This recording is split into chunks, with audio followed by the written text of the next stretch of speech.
नमस्कार दोस्तों, आप देख रहे हैं इधर की उधर में आपका स्वागत है। हमारे चैनल को लाइक सब्सक्राइब शेयर जरूर करें। 22 जनवरी 2024 भारतीय इतिहास में एक ऐतिहासिक दिवस के रूप में सम्मिलित हो गया।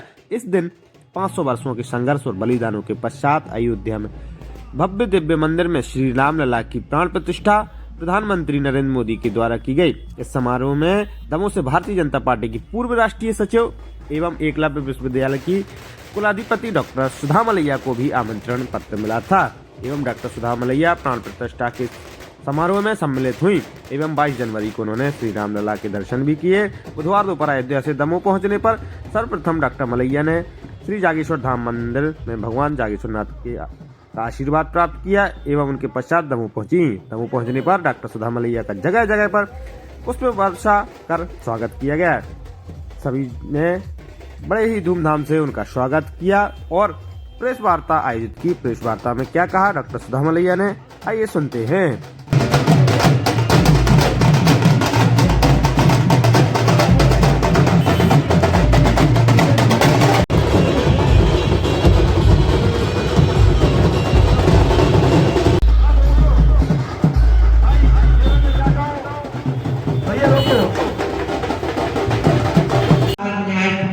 न्यायमूर्ति जो परम न्यायमूर्ति हैं, स्वयं जो न्याय करने में सक्षम थे, वो राम न्यायालय की देरी चढ़े 1885 में।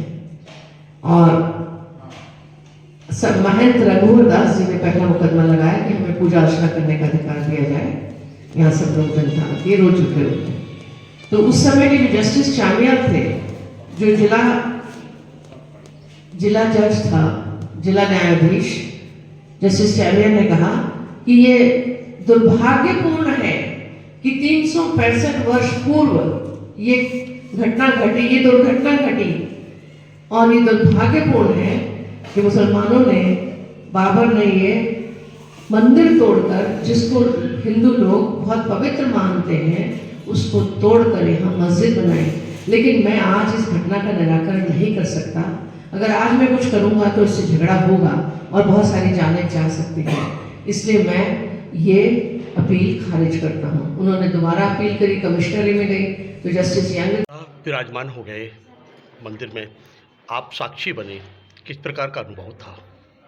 अनुभव बहुत रोमांचित, आह्लादित, उल्लसित और हर्षित करने वाला था।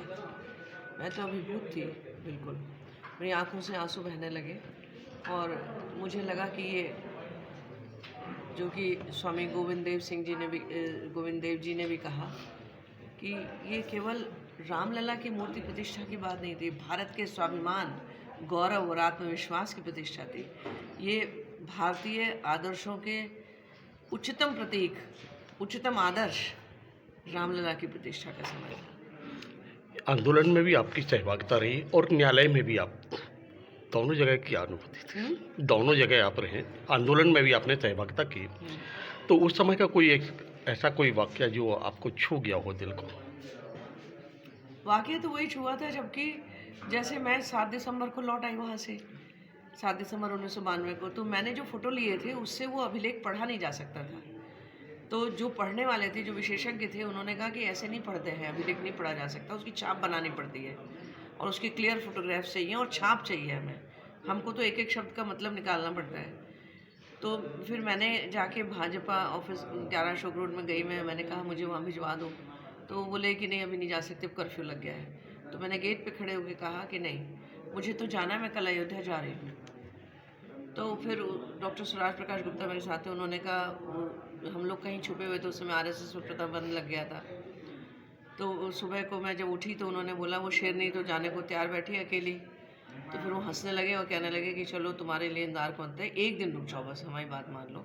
फिर हम लोग 12 दिसंबर को गए और 11 दिसंबर को जाने का मैं कह रही थी, तो हम 12 दिसंबर को गए, 13 दिसंबर को वहाँ दोबारा कर्फ्यू में पहुँचे। तो रोमांचक घटना यही थी कि उस समय शूट एट साइट के ऑर्डर्स थे, वहाँ कर्फ्यू नहीं लगा हुआ था, मार्शल लॉ लगा हुआ था। तो लेकिन मैं 4 कैमरे लटका के एक पत्रकार की वेशभूषा में अपना पत्रकार का कार्ड बनवा के, मैंने ऑर्गेनाइज़र का कार्ड बनवा लिया और उसमें मैं जो गई। लोग कहते हैं कि आपको डर नहीं लगा, पर मुझे महसूस ही नहीं हो रहा था डर। मैं तो जा रही थी आराम से मस्त। एक वहीं पर और 5 जने के पत्रकार थे, उनकी मोटरसाइकिल के पीछे बैठी वो मुझे ले गए वहाँ तक, कुछ भी डर नहीं लगा और किसी ने हमें टोका भी नहीं।